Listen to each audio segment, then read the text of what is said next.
nako, Meralco, ano bang ginagawa niyo sa kuryente namin? Hinuhulaan niyo na lang po ba? Grabe ang taas. Halos parehas na lang. Umabot lang ng 174 kilowatt every month. Ano yun? Hinuhulaan niyo lang po ba talaga yun? Tapos, ang taas-taas pa ng ano niyo. Grabe. Gulat talaga ako na itong sa bill namin. Bali, 2 buwan siya kasi hindi siya nagbigay ng bill namin nung nakaraang buwan na May to June, wala yun. So ngayon, pinadala niya na ngayon yung bill.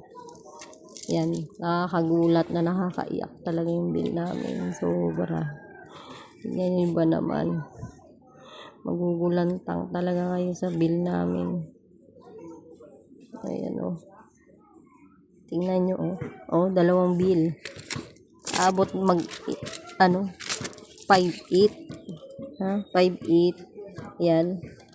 Ito, bill namin itong May to June. Ito ngayon naman June to July. Oh, grabe naman 3.1. Tapos ang kilowatt namin ganun pa rin 174.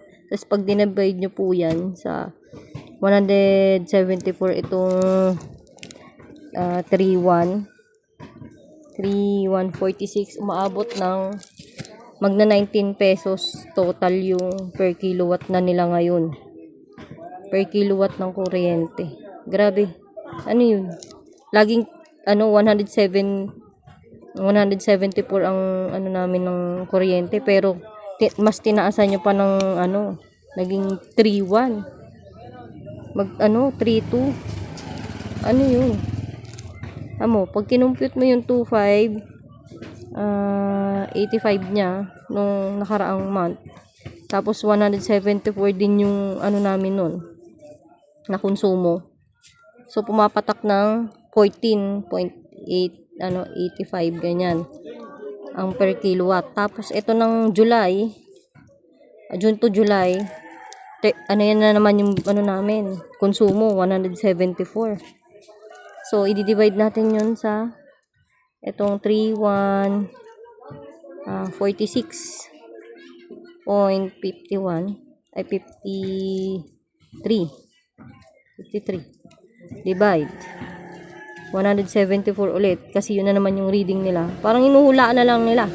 Tapos yan, per kilowatt niya na is 18.08 cents. Ano yun? Ba't ganun? Anyari? Oh my God. Anong nangyari, Meralco? Hinuhulaan nyo na lang ba yung ng kuryente ngayon? Kasi laging, halos 174. Kahit na kami ng kuryente namin, nagtitipid na kami, pinapatay ko na halos lahat ng ilaw namin. 2 electric fan na lang kung Pero ayan pa rin yung bill. Konsumo, tapos yung bill lalong tumaas. Ano yan?